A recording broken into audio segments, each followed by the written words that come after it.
Hello friends, स्वागत है आप सभी का हमारे इस यूट्यूब चैनल विपुल एकेडमी पर। देखिए, आज की इस वीडियो में हम चैप्टर थर्ड स्टार्ट करने वाले हैं, यानी कि आज से थर्ड चैप्टर आपका स्टार्ट हो रहा है। पहला चैप्टर आपका कंप्लीट हो चुका है, चैप्टर सेकंड आपका कंप्लीट हो चुका है। दोनों चैप्टर प्लेलिस्ट में पूरे पूरे पढ़े हुए हैं, थ्योरिकल पूरे आप देख सकते हैं। ठीक है, काफी मोस्ट टॉपिकों को सबको कराया गया है।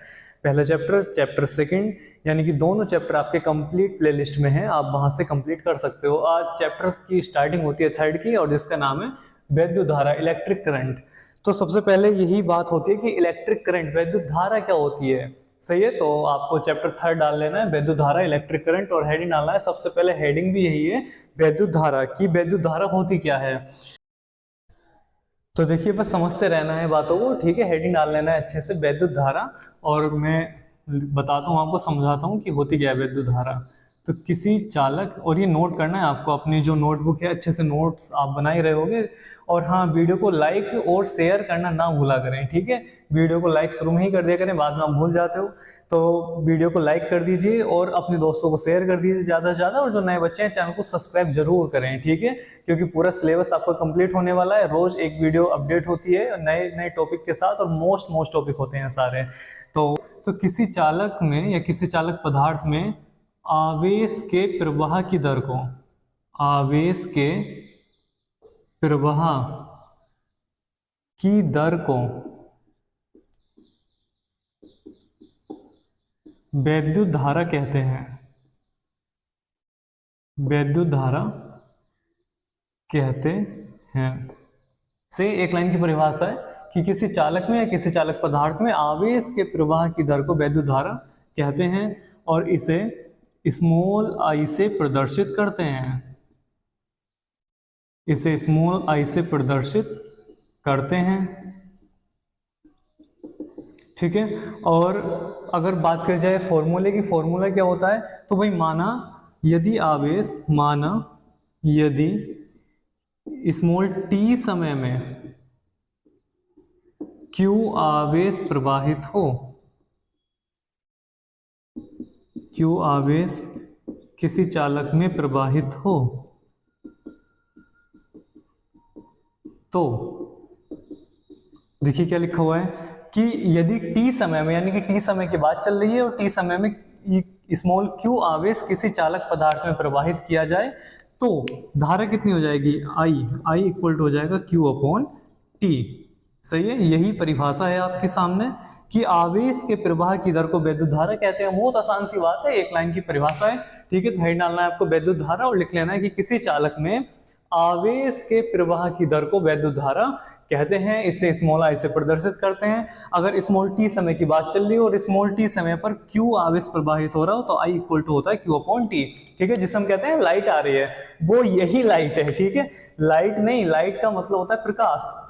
सही है, लेकिन पहले से ही प्रचलित है कि लाइट आ रही है, लाइट भाग रही है, तो वो जो लाइट आना और लाइट जाना है वो वैद्युत धारा है।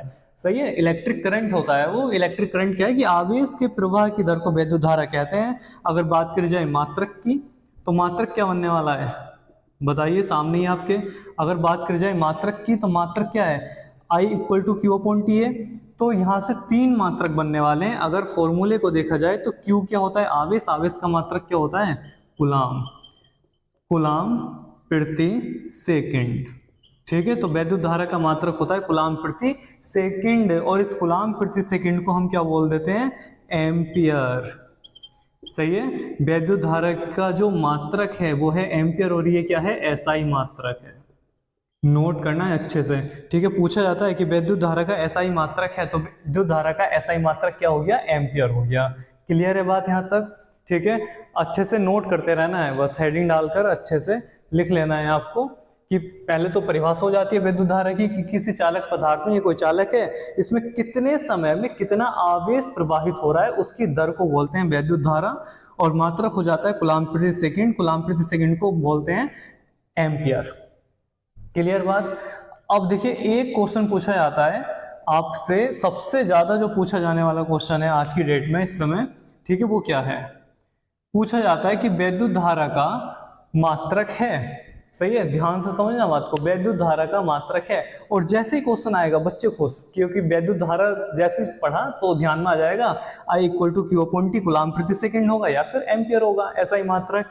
अब पता चले कि ऑप्शन में ये दोनों है ही नहीं, ना तो कूलाम प्रति सेकंड है ना एम्पियर है, तो फिर क्या होने वाला है, ठीक है। तो स्टार लगा के लिखना अच्छे से नोट करके कि वैद्युत धारा का एक मात्रक होता है बायट, ठीक है, और ये क्या है, सीजीएस मात्रक है।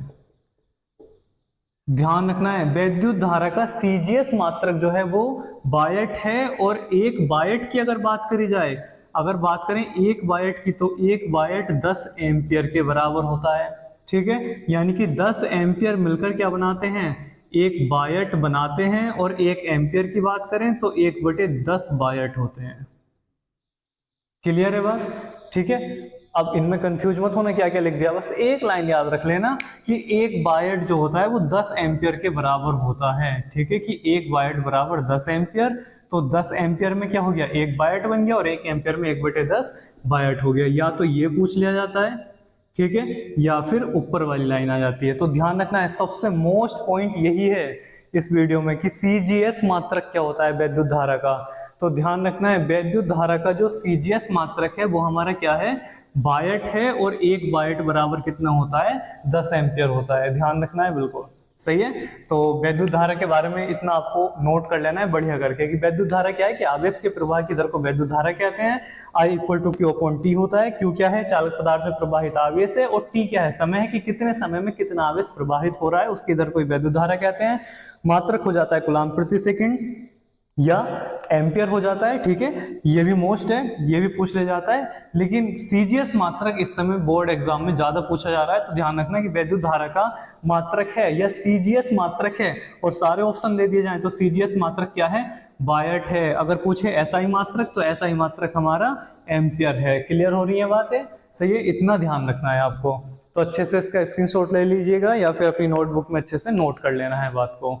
अब देखिए बात करते हैं, वैद्युत धारा तो हो जाता है टॉपिक यहाँ, और वैद्युत धारा एक पॉइंट और पूछा जाता है कि वैद्युत धारा कैसी राशि है, ठीक है। तो वैद्युत धारा की बात करी जाए तो वैद्युत धारा एक अदिश राशि है, ठीक है, इसे भी ध्यान रखना है। वैद्युत धारा अगर पूछ रहा है तो वैद्युत धारा अदिश राशि है, ठीक है, वैद्युत धारा अदिश राशि है। जबकि वैद्युत क्षेत्र या वैद्युत क्षेत्र की तीव्रता वो सदिश राशि थी, ठीक है।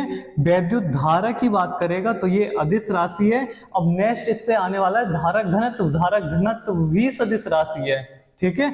ये ध्यान रख लेना अच्छे से, ये भी पूछा जाता है। ये पॉइंट है जो बनते हैं यहाँ से वैद्युत धारा से, ठीक है। इतनी आसान सी परिभाषा तो पूछने वाला है नहीं आपसे कि वैद्युत धारा किसे कहते हैं, बस पता होना चाहिए कि आवेश के प्रवाह की दर को वैद्युत धारा कहते हैं। लेकिन ये जो पॉइंट है ये पूछे जाते हैं कि वैद्युत धारा का एसआई मात्रक बताइए, एम्पियर है, सीजीएस मात्रक बताइए, बायट है। एक बायट कितने एम्पियर के बराबर होता है ये भी पता होना चाहिए कि एक बायट 10 एम्पियर के बराबर होता है, ठीक है। और वैद्युत धारा एक अदिश राशि है, ठीक है। वैद्युत धारा क्या है, एक अदिश राशि, यानी कि इसमें दिशा नहीं होती लेकिन परिमाण होगा। और अगर पूछा जाए वैद्युत क्षेत्र होता है इसकी जगह, तो वैद्युत क्षेत्र या वैद्युत क्षेत्र की तीव्रता तो वो सदिश राशि है। और पूछे धारा घनत्व, तो धारा घनत्व भी सदिश राशि है, ठीक है। जो नेक्स्ट टॉपिक है वीडियो का, धारा घनत्व, इतना अच्छे से नोट कर लेना है, ठीक है। और ध्यान रखना वैद्युत धारा एक अदिश राशि है, ठीक, माइंड में फिट हो जाना चाहिए। अब देखिए नेक्स्ट बात करते हैं धारा घनत्व की, कि धारा घनत्व क्या होता है। चैप्टर 3 आपका स्टार्ट हो चुका है, ठीक है। वैद्युत धारा चैप्टर का जो नाम है उसके बारे में ही इतना सब कुछ अभी आपने पढ़ा है, तो अच्छे से नोट्स जरूर बनाते रहना, सही है। सब कुछ मोस्ट ही आपको मिलने वाला है, तो सारा का सारा तैयार होते रहना चाहिए तुरंत। जितना कराया जा रहा है उतना बिल्कुल तुरंत तैयार कर लेना है, और बिना स्किप किए वीडियो को एंड तक देखा करें, क्योंकि छोटे छोटे पॉइंट हैं और 10 सेकंड भी स्किप हुआ तो निकल सकता है पॉइंट, ठीक है। तो ध्यान से देखना है वीडियो को और पूरी वीडियो जरूर देखा करें। अगर धारा घनत्व की, और धारा घनत्व आपका काफी मोस्ट टॉपिक है अपने आप में कि धारा घनत्व क्या होता है।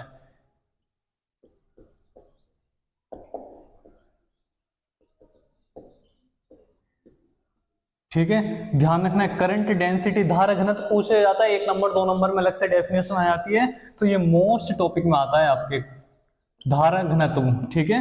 वैद्युत धारा हो गया, वैद्युत धारा से जो पॉइंट बनते हैं सब कुछ बता दिया गया है। अब बात आती है धारा घनत्व क्या होता है, करंट डेंसिटी क्या होती है, अच्छे से समझ लेना है, सही है। एक ये छोटी छोटी सी वीडियो रहती है और काफी मोस्ट टॉपिक रहते हैं, आपके 2 नंबर 1 नंबर आराम से पक्के हो जाते हैं वीडियो तैयार होते ही, सही है। तो अच्छे से बस तैयार करते रहना है। धारा घनत्व सबसे ज्यादा एग्जाम में पूछा जाता है, धारा घनत्व से आप क्या समझते हैं, ठीक है। तो अभी एक चीज बताई थी, धारा घनत्व क्या है, एक सदिश राशि है।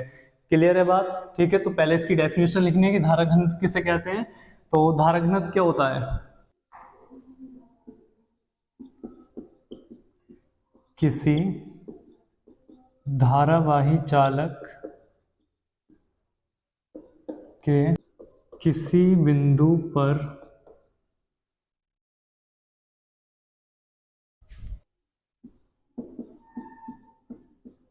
प्रति एकांक क्षेत्रफल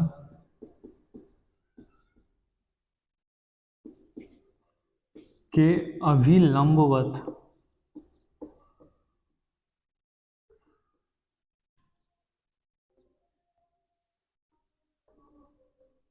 गुजरने वाली धारा को उस बिंदु पर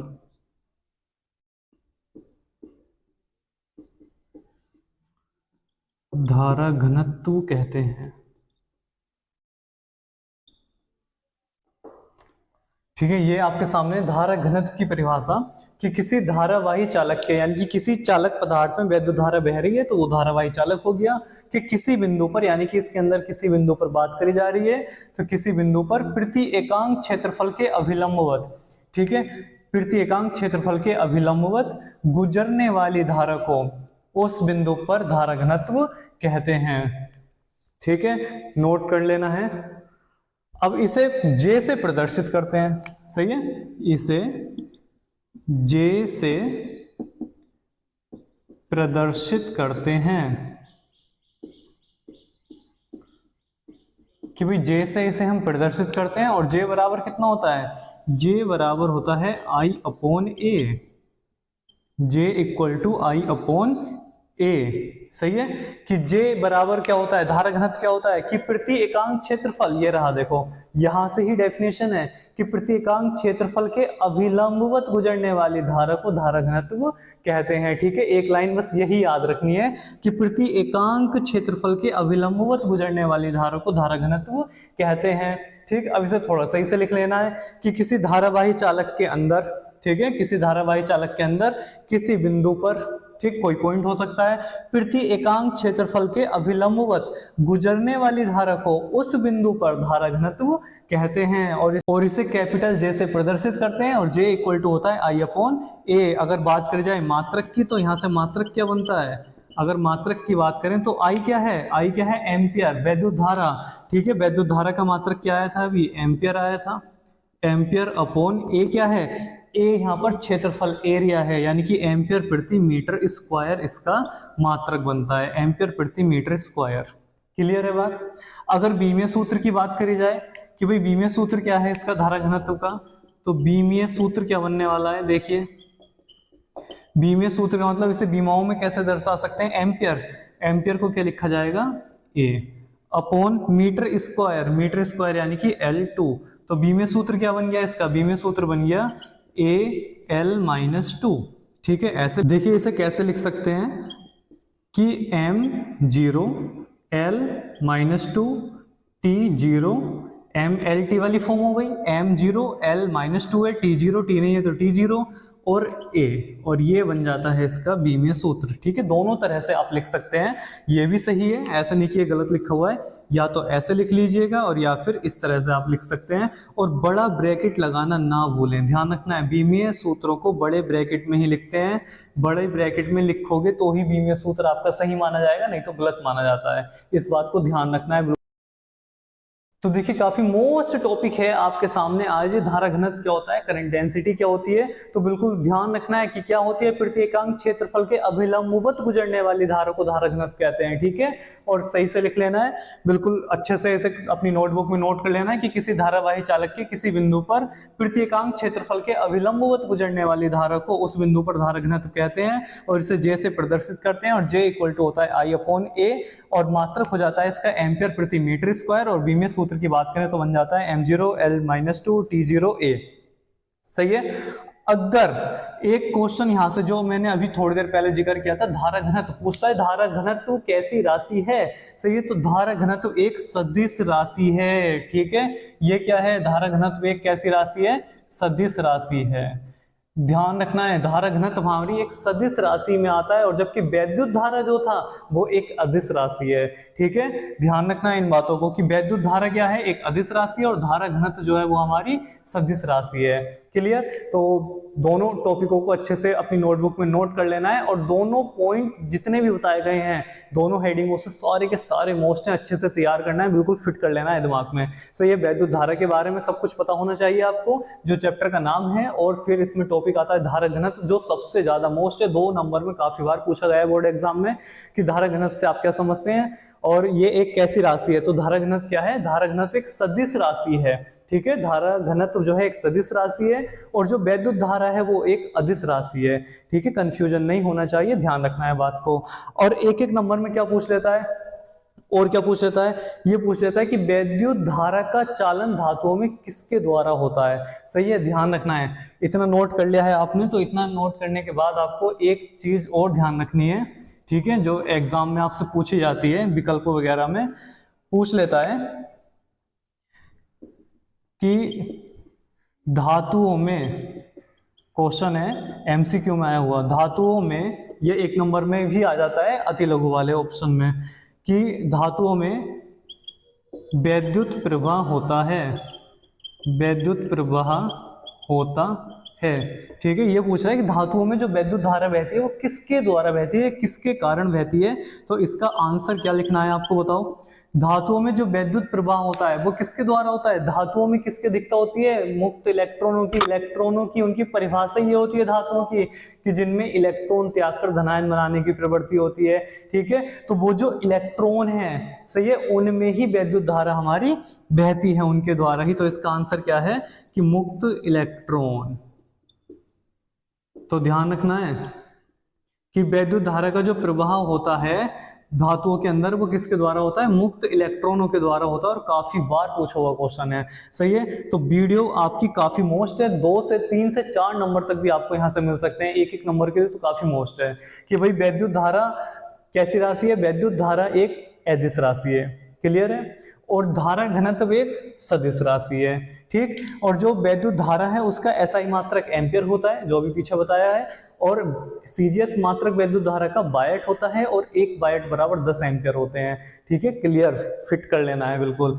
और जो धारा घनत्व है ये एक सदिश राशि हो गई, J इक्वल टू I/A इसका फॉर्मूला हो गया। और ये याद रखना है कि धातुओं में जो वैद्युत धारा बहती है वो किसके द्वारा बहती है, जो हमारे तार होते हैं, वायर होते हैं, जितने भी उपकरण होते हैं इलेक्ट्रिक, ठीक है, तो उनमें वैद्युत धारा कैसे बह रही है, वो सब क्या है, धातु के तो है, कॉपर के हैं, एल्यूमिनियम के हैं, ठीक। उनमें किसके द्वारा बह रही है, तो उसमें बह रही है मुक्त इलेक्ट्रॉनों के द्वारा, ठीक है। तो ध्यान रखना, धातुओं में जो वैद्युत धारा बहती है, वैद्युत प्रवाह जो होता है वो मुक्त इलेक्ट्रॉनों के द्वारा होता है, फिट करना है बात को, ठीक।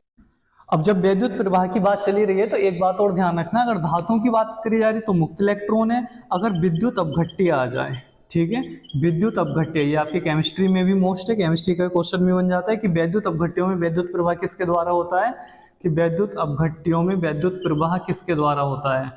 तो जो वैद्युत अपघट्य हैं हमारे, ठीक है, जो विलयन वगैरह होते हैं, उनमें विद्युत प्रवाह किसके द्वारा होती है, तो उसमें क्या होता है, आयनन हो जाता है, ठीक है। जैसे कोई वैद्युत अपघट्य डाला जाता है तो प्लस माइनस में टूट जाता है, आयनन हो जाता है, यानी कि आयनों के द्वारा, ठीक है, ध्यान रखना है पॉइंट को, दोनों पॉइंट मोस्ट हैं, इन दोनों के द्वारा ही वैद्युत धारा बह सकती है, बस या तो विद्युत अपघट्टियों में बह रही होगी या फिर धातुओं में बह रही होगी। अगर धातुओं में वैद्युत धारा पूछे कि धातुओं में विद्युत धारा किसके द्वारा बहती है, तो धातुओं में बहती है मुक्त इलेक्ट्रॉनों के द्वारा। अगर पूछा जाए विद्युत अपघट्टियों में किसके द्वारा बहती है, तो विद्युत अपघट्टियों में वैद्युत प्रवाह जो होता है वो आयनों के द्वारा होता है। क्लियर है बात? ठीक है, अच्छे से सारी बातों को नोट कर लेना है, नोट करके अपनी नोटबुक में अच्छे से नोट करते रहना है बिल्कुल। तो वैद्युत धारा, धारा घनत्व, दोनों टॉपिक आई होप आपको बहुत अच्छे से समझ में आ गए होंगे। अगर कहीं कोई दिक्कत है, कुछ दुख परेशानी है किसी की, तो कमेंट बॉक्स में बता सकता है, ठीक है, हालांकि होगी नहीं। और मिलते हैं नई वीडियो में नेक्स्ट नए टॉपिक के साथ, मोस्ट टॉपिक के साथ। और चैप्टर 3 आपका काफी मोस्ट चैप्टर है, ठीक है। और जिन्होंने चैप्टर 1 और 2 तैयार नहीं किए हैं, वो प्ले लिस्ट में जाकर चैप्टर 1 और चैप्टर 2 दोनों को तैयार कर ले। मोस्ट टॉपिक सारे कराए गए हैं, डेरिवेशन सब कुछ कंप्लीट है। तो दोनों चैप्टर अच्छे से तैयार करें और तीसरा चैप्टर अच्छे से नोट करें। और मिलते हैं नई वीडियो में नए टॉपिक के साथ। और जो नए बच्चे हैं, चैनल को सब्सक्राइब करना ना भूलें, चैनल को सब्सक्राइब जरूर कर लें, नोटिफिकेशन को भी ऑन रखें, ठीक है, जैसी वीडियो आए आपको तुरंत मिल जाए। तो ध्यान रखना है, चैनल को सब्सक्राइब जरूर करना है, और जो नए बच्चे हैं और ज़्यादा से ज़्यादा शेयर कीजिए, जोड़िए बच्चों को, लाइक करना ना भूलें। मिलते हैं नई वीडियो में जल्दी। Thank you so much.